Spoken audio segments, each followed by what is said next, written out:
d'objets. Je vous prie de faire un tonnerre d'applaudissements à Maître Devol.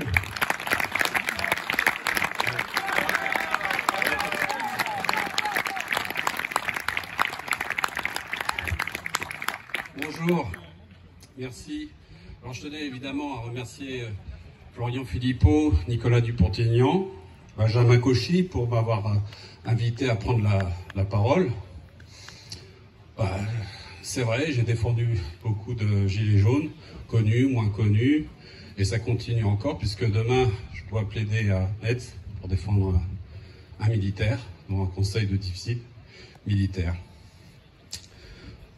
Le thème, c'est le Frexit. Oui, le Frexit, c'est notre parachute ventral de cette chute vertigineuse dans laquelle nous sommes. Parce qu'on nous a vendu l'Europe avec Maastricht en 92, ensuite avec le traité de Lisbonne, auquel le peuple français a dit non. Souveraineté populaire contre souveraineté nationale, où on a au forceps imposé le traité de Lisbonne en 2007. Alors, moi je pense que il n'y a pas à discuter, il n'y a qu'à voir les faits. Souvenez-vous du pouvoir d'achat qu'on avait lorsqu'on avait le franc il y a 19 ans.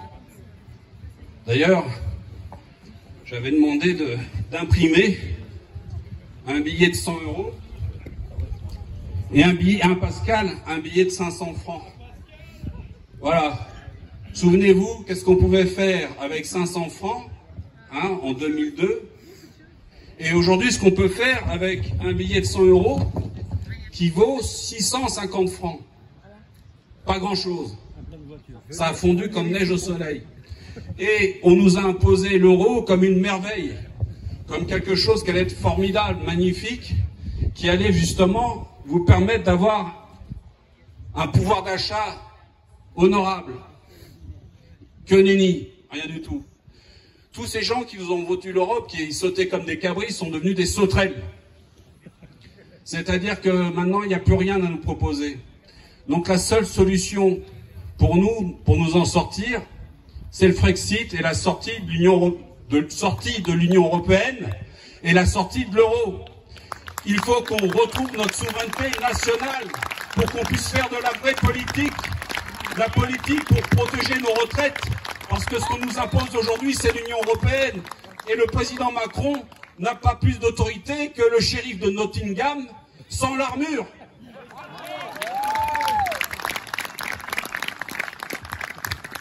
Donc, j'en profite pour vous dire, il faut qu'on se réunisse. Et je suis très content de voir le succès populaire de cette réunion.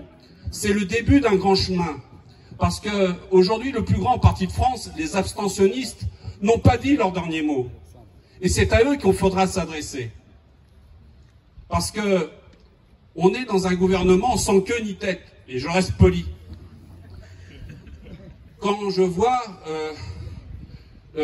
l'acharnement, la violence qu'on a abattue sur des gens qui sont sortis dans la rue pour dire on n'en peut plus, à coups de LPD, de gaz lacrymogène, de matraquage, de garde à vue, de comparution immédiate et d'amende. Et quand je vois, il y a quelques semaines, ce tohu-bohu, cette mascarade anxiogène de Dijon, où nos compatriotes, pendant 72 heures, n'ont pas vu un seul fonctionnaire des forces de l'ordre. Mais où sommes-nous? Qu'est-ce que c'est ce régime bidon, ce régime de poudre de perlimpinpin?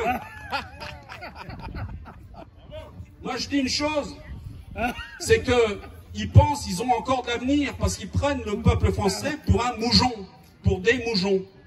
Le moujon, c'est cet animal hybride qui a une tête de pigeon et un corps de mouton. Et je crois que depuis le 17 novembre 2018, le moujon s'est réveillé. Donc il faut continuer dans cette voie. Il faut continuer sur ce chemin.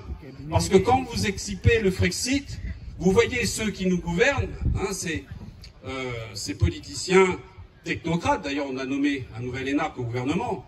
Je ne veux pas critiquer tous les énarques, parce que nous en avons deux aujourd'hui qui sont éclairés et qui n'ont pas peur de dire non au troupeau d'énarques. Eh bien, il nous mène droit dans le mur. Et vous allez voir les péripéties.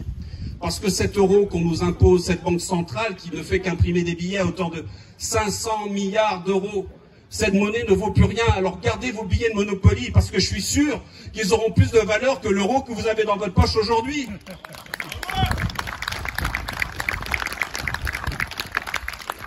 Et la solution, elle nous appartient. Elle est dans nos cœurs. Elle est dans notre action. C'est pas la peine de faire la révolution. Il faut se réunir, en parler, parce que le thème du Frexit, c'est un terme fédérateur qui réunit aussi bien des gens de gauche comme de droite. Emmanuel Todt est favorable au Frexit, à la sortie de l'euro. Emmanuel Todt n'est pas de droite. Jean-Pierre Chevènement. Puis il y a aussi des gens de droite, comme Philippe de Villiers, comme Fabien Philippot, Nicolas Dupont-Aignan. Donc je pense que c'est à eux d'ouvrir le chemin, de mettre toute la force politique pour réunir tout le monde et sortir du carcan à partisans. Donc, j'étais très content de venir, je ne veux pas faire un très long discours, mais j'étais très content de venir ici. D'ailleurs, je suis venu avec Adrien qui a parlé avant moi, qui est Gilets jaunes, qui organise des manifestations devant la Banque de France. On a été verbalisé il y a 2 semaines, boulevard Saint-Germain. D'ailleurs, on a roulé assez vite pour semer l'escadron de Braves. Ah, ils sont pas venus ici. Enfin, la Brave est spécialisée surtout sur Paris. Hein. Dijon, ils connaissent pas. Donc, oui, la moutarde. Donc voilà. Donc je pense que c'est une initiative à continuer, à refaire. Et ne vous faites pas d'illusions sur les 2 ans qui restent à mener par cette présidence Macron qui, en fin de compte, va droit dans le mur, nous amène droit dans le mur. Et il va falloir rester concentré, unis et forts pour montrer notre détermination. Parce que le Frexit, c'est comme le crucifix et l'ail pour les vampires, hein, qui nous gouvernent. Donc il faut garder le cap. Et puis j'espère vous retrouver lors d'une prochaine réunion. Je vous remercie.